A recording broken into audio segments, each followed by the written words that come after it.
एक दुबला पतला 12 साल का लड़का जिसका नाम रोहन था, अपनी 7 महीने की बहन सिमरन को गोद में लिए चुप करा रहा था। छोटी सी सिमरन भूख से रोए जा रही थी और उसका मासूम रोना उस तंग कमरे की दीवारों से टकराकर गूंज रहा था। तभी दरवाजा खुला। पिता संजय शर्मा कमरे में दाखिल हुए। वह शहर के एक जाने माने व्यापारी थे, लेकिन घर में उनका अंदाज बिल्कुल साधारण था। वे अलमारी के पास गए और एक पुरानी सी कमीज और घिसा पिटा पायजामा निकाला और कपड़े रोहन की तरफ बढ़ाते हुए नरम आवाज में कहा, "ये पहन लो बेटा।"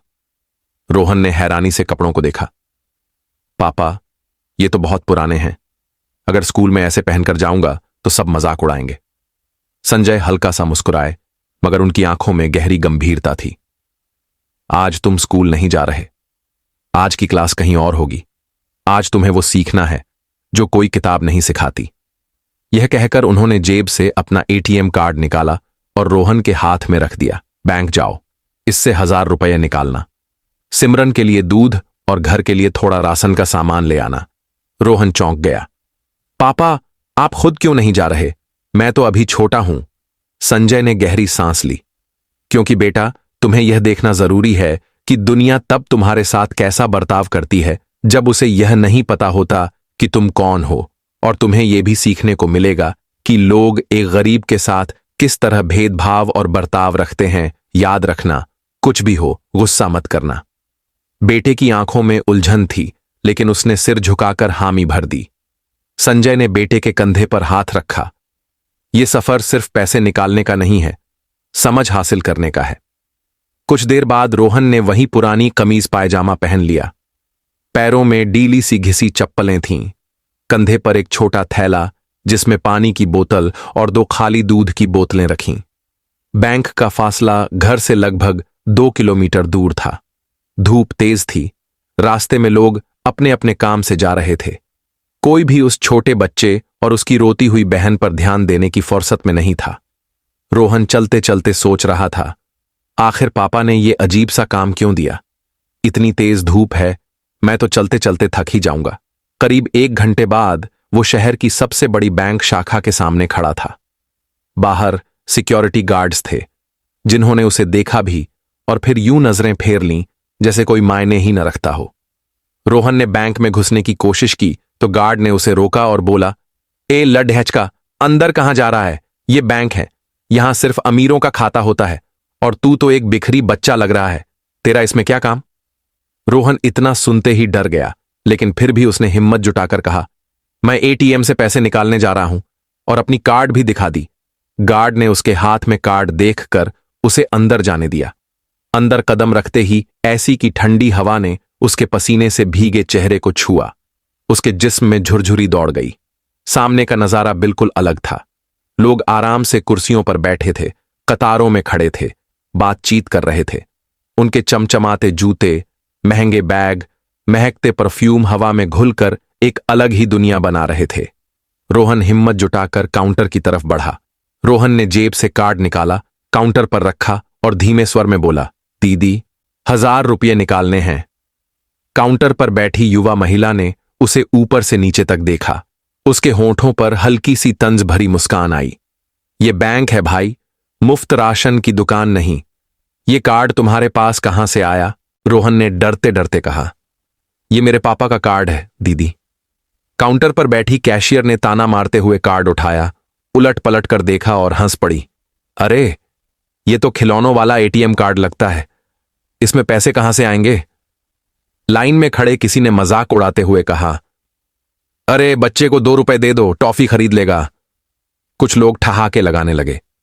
उधर सिमरन का रोना और भी तेज हो गया। मासूम बच्ची भूख से बिलख रही थी, लेकिन रोहन चुप रहा। उसने धीरे से कार्ड वापस लेने की कोशिश की, लेकिन कैशियर ने हाथ पीछे खींच लिया। "यहां नाटक नहीं चलेगा," उसने सख्ती से कहा। तभी केबिन का दरवाजा खुला।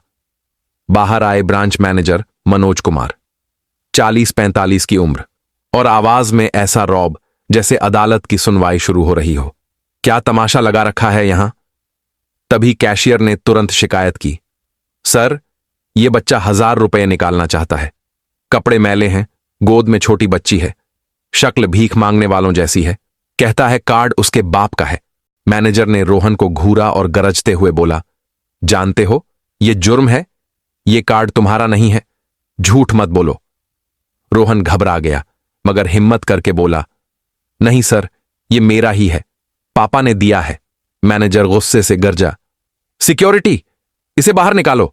गार्ड आगे बढ़ा। उसकी आंखों में थोड़ी हमदर्दी थी मगर ड्यूटी भारी पड़ रही थी। उसने धीरे से कहा, बेटा चलो यहां से, यह जगह तुम्हारे लिए नहीं है। मैं सच बोल रहा हूं, बस पैसे निकालना चाहता हूं, रोहन ने गिड़गिड़ाकर कहा। लेकिन गार्ड ने उसका बाजू पकड़ लिया और धीरे धीरे बाहर ले आया। पूरे बैंक में हर नजर उसी पर टिक गई थी। कुछ लोगों की आंखों में हल्की सी दया थी, लेकिन ज्यादातर ने इसे महज एक तमाशे की तरह देखा। पास ही बैठी एक बुजुर्ग औरत ने ताना मारते हुए कहा, गरीब लोग भी ना इज्जत रखना नहीं जानते। ये शब्द रोहन के दिल को तीर की तरह चीर गए। बैंक से बाहर निकलते ही वह दरवाजे के पास जमीन पर बैठ गया। हल्की बूंदाबांदी हो रही थी। सिमरन उसकी छाती से लगी लगातार रो रही थी। रोहन ने एटीएम कार्ड को मुट्ठी में ऐसे जकड़ रखा था जैसे वही उसकी आखिरी उम्मीद हो। पापा की बात उसके कानों में गूंज रही थी, जो भी हो गुस्सा मत करना। पर अंदर एक ऐसा तूफान था जिसे वो चाहकर भी बाहर नहीं निकाल पा रहा था। अंदर मैनेजर और कैशियर वापस अपने काम में लग चुके थे, जैसे कुछ हुआ ही ना हो। गार्ड भी अपनी कुर्सी पर बैठ गया, मगर रोहन को लग रहा था कि दुनिया ने मिलकर उससे उसकी इज्जत छीन ली है। लोग आते जाते रहे। कुछ ने उस पर निगाह डाली, कुछ ने ऐसे देखा जैसे वह अदृश्य हो। दो चार ने तो उसे भिखारी समझकर सिक्के निकालने चाहे, लेकिन रोहन ने मना कर दिया। यह भीख मांगने का दिन नहीं था, यह पापा की दी हुई एक अजीब सी परीक्षा का दिन था। तभी सड़क किनारे एक चमचमाती काली गाड़ी आकर रुकी। उसके शीशे से झलकती चमक पूरे नजारे को बदल गई। गाड़ी से एक शख्स उतारा, काले सूट में, चमकते जूतों के साथ, हाथ में महंगी घड़ी। उसकी चाल ही इज्जत का एहसास कराती थी। वो सीधे बैंक की तरफ बढ़ रहा था, मगर जैसे ही उसकी नजर रोहन पर पड़ी, उसके कदम थम गए। वो शख्स अचानक झुककर रोहन के सामने घुटनों के बल बैठ गया। उसकी आवाज में अजीब सी नरमी थी। बेटा, सब ठीक है ना? रोहन ने सिसकते हुए सिमरन को और कसकर पकड़ लिया। उसकी आंखों में डर था, लेकिन होठों से बस इतना निकला, पापा, मैंने कुछ नहीं किया, बस पैसे निकालना चाहता था। संजय ने एक हाथ से बेटे के बिखरे बालों को सहलाया और दूसरे हाथ से उसे उठाया। फिर बिना कुछ कहे सीधे बैंक के दरवाजे की ओर बढ़े। रोहन और सिमरन उनके साथ थे। जैसे ही वह अंदर दाखिल हुए, पूरा माहौल एक झटके में बदल गया। कर्मचारी अपनी अपनी कुर्सियों पर सजग होकर बैठ गए। कुछ ग्राहक उन्हें पहचान चुके थे, बाकी अंदाजा लगाने लगे कि ये कोई साधारण आदमी नहीं है। संजय सीधे काउंटर तक पहुंचे।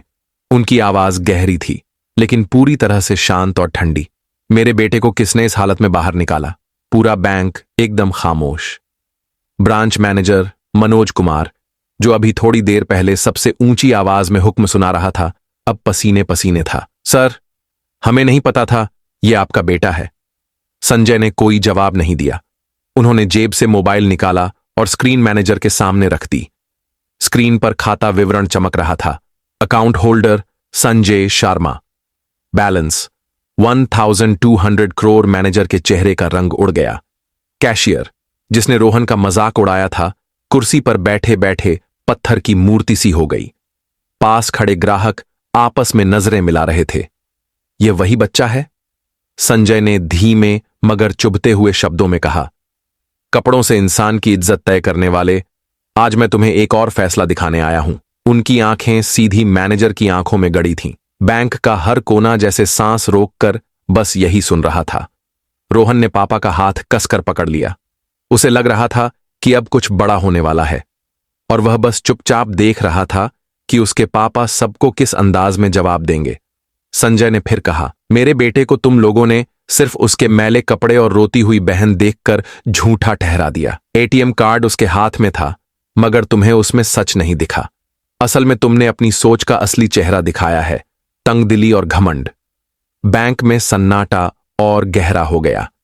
जो ग्राहक कुछ देर पहले तमाशा देख रहे थे, अब नजरें चुराने लगे। संजय ने रुककर एक लंबी सांस ली और फिर ठंडी आवाज में कहा, आज इसी वक्त मैं अपने तमाम फंड्स इस ब्रांच से निकाल रहा हूं। मैनेजर का शरीर जैसे कुर्सी से चिपक गया। सर, इतनी बड़ी रकम के लिए हमें हेड ऑफिस से इजाजत लेनी होगी, इसमें वक्त लगेगा। संजय ने मोबाइल कान पर लगाया और बेहद ठहराव से बोले, मेरे पास वक्त है, मगर तुम्हारे पास अपनी इज्जत बचाने का नहीं। जैसे ही कॉल हेड ऑफिस से कनेक्ट हुई, उनकी आवाज और भी सख्त हो गई। 1 घंटे के अंदर पूरी रकम यहां कैश में पहुंचनी चाहिए और बाकी सीधे मेरे प्राइवेट अकाउंट में ट्रांसफर। शुरुआत में बैंक के स्टाफ को बस हैरानी हुई थी, लेकिन जैसे ही खबर भीतर तक पहुंची कि मामला संजय शर्मा का है, आदेश तुरंत ऊपर तक भेज दिए गए। अचानक से हर किसी की सांसें अटकने लगीं। मैनेजर का गला सूख चुका था। कैशियर के हाथ फाइलों में ऐसे उलझे जैसे कोई रास्ता ही न मिल रहा हो। माहौल ऐसा था कि हर किसी को अपनी हंसी तक भारी लगने लगी। फिर भी संजय शर्मा शांत खड़े थे। उनका चेहरा स्थिर था, मगर आंखों में वो चमक थी जिसने पूरे बैंक का माहौल बदल दिया। उनकी निगाहें जैसे कह रही थीं, यह सिर्फ पैसे का मामला नहीं है, यह इज्जत का मामला है, और जब इज्जत दांव पर लग जाए तब दौलत का कोई मोल नहीं रह जाता। रोहन अपने पापा के साथ खड़ा था, सिमरन को सीने से लगाए, मगर दिल में एक नई लहर उठ चुकी थी, फख्र की लहर। उसे पापा की वो सीख याद आई, गुस्से से नहीं, इज्जत से जवाब देना। बैंक हॉल में खामोशी का दबाव ऐसा था कि जैसे दीवारें भी कान बन गई हों। उसी दौरान लाइन में खड़ा एक नौजवान अपने मोबाइल से पूरा मंजर रिकॉर्ड कर चुका था। कुछ ही मिनटों में वह वीडियो इंस्टाग्राम और ट्विटर पर अपलोड हो गया। पहले घंटे में ही वीडियो पर हजारों लाइक्स और शेयर। लोग कमेंट्स में लिख रहे थे, यही है हमारी असली बीमारी। धीरे धीरे वही वीडियो व्हाट्सएप ग्रुप्स में गूंजने लगा। न्यूज चैनल्स तक पहुंचते ही मामला और तूल पकड़ गया।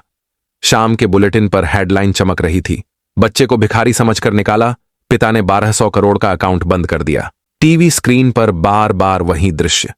खबर जंगल की आग की तरह फैली। हेड ऑफिस पर फोन कॉल्स की बारिश होने लगी। सीनियर मैनेजमेंट की इमरजेंसी मीटिंग बुलाई गई। किसी ने घबराहट में कहा, अगर तुरंत माफी नहीं मांगी तो हमारी साख मिट्टी में मिल जाएगी।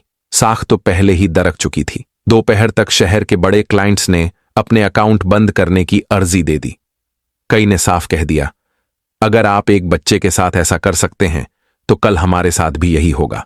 यह अब सिर्फ पैसे का नुकसान नहीं रहा, यह पूरे बैंकिंग सेक्टर पर एक भूकंप बनकर टूट पड़ा।